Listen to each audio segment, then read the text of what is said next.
3 years? Thanks. You look like you got a good question. Certainly, Coach, you guys you're playing good basketball, and you've always talked about rankings not mattering. I'm sure you've seen you guys have entered the top 25 and entered the top 20. Meaningful to you at all today to get that ranking? Being ranked in the top 25 is good for 3 reasons. 1, your highlights are on SportsCenter, which helps recruiting. 2, players notice that, so that helps recruiting. When I say players, the kids we're recruiting. And then 3, hopefully it helps sell tickets. It gets you more publicity, more people at the press conference.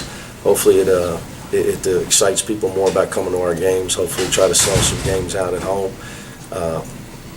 Now it's a detriment when your players start thinking that they're going to win because they're ranked. I think what they have to understand is when you do get ranked, and especially if you're a high-ranked team, I don't even know who's number 1 right now, but that's the team with the biggest target on their back. So it's a setup and something you do have to deal with as a coach because you have to fight complacency, and it does put a bigger target on your back when you're the ranked team if you're playing an unranked team. For that reason, do you have to say anything to the guys today, this week, to kind of keep them locked in?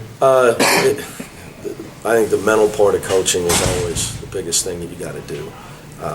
So we deal with everything that we think the guys might be thinking about, from their girlfriends to their dog might have died at home to being ranked in the top 25. Anything we think that might affect our team's mental state, we're constantly addressing. From knowing the team as you do you think they'll be able to handle something like this? Because coaches always talk about handling success.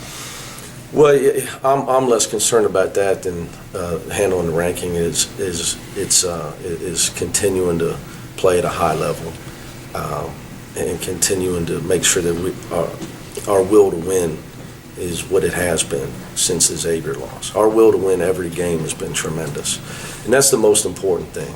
You know, what we talked about after our 2-game losing streak was the team, our opponent, New Mexico and Xavier. Their will to win the games against us was stronger than ours. We did not go in prepared to do whatever it took to get a win, and making sure that we're the strongest willed team on the court. The minute you relax, the minute you're going to start taking losses. That's just the facts. The talent disparity is very thin in college basketball, and if we try to have anything, it's that our will to win is more than our opponents. And so, yeah, it's a definite concern that that your will to win would slip, and you start thinking that you're winning because of your talent. We have to make sure that we understand we're winning because our will to win is stronger than our opponents. We have to make sure that we bottle that and continue to keep that. And it's hard to do in team sports. It's really hard to do. Assuming it was something that this team learned from the 2-game losing streak, you're finding that will to win. Do you think losing those games might have been beneficial for the bigger picture? Well, it is now because it made our will to win stronger. You know, I think sometimes, you know, losing can be good and bad. You know, sometimes you lose games and you splinter as a group. You know, they give our kids credit. They got closer. They became stronger, and they're willing to do what it took to win games. You know, other teams, I think, when you start to lose, finger pointing can creep in. And selfishness can creep in, or feeling sorry for yourself, whatever the case may be. But so I give my players all the credit. I've said that from day one. Our leadership on this team's been great. Whenever you have a great senior class and your seniors want to win, and they're willing to do whatever it takes to win, you got a real chance to be really good. It makes coaching easy because Justin Jackson's sitting there at halftime at a Rutgers game telling the guys, "Hey, we're going to be fine because we're going to shut them down defensively in the second half." You know, and when you got a senior captain saying that, that's where everybody's focus is going to be. Internal pressure is way better. It develops teams. Is a big reason why teams win championships. A lot when I say internal pressure, I mean locker room pressure. When your best players sitting there and all he cares about is getting the win. Looking at Temple, balanced offensive attack. They got 4 guys over 14 points a game. Stretch the floor. How tough are they to plan for us? They're a very good offensive team, and a team that's taken a lot of close losses, which will test your will as a group. A team that led Memphis really for 35 minutes Saturday, and a team who just had won at Louisville. We know how good Memphis is. So their 4 losses in the league are by like 2, 3, 5, and 7 or something like that. maybe 10 and ended up 10, but it was never 10 the other day. So they concern me with their offense because they can score from all over the floor. They got some guys can make some shots on the wings, and they're a very capable offensive team. Dalton Pepper, how much has he changed since his time when you saw him in Morgantown? Well, I saw Dalton Pepper coming out of high school. I think he's playing now like everybody thought he was going to play coming out. He was a pretty high-rated recruit, guy that could put the ball in the basket, and he just needed minutes.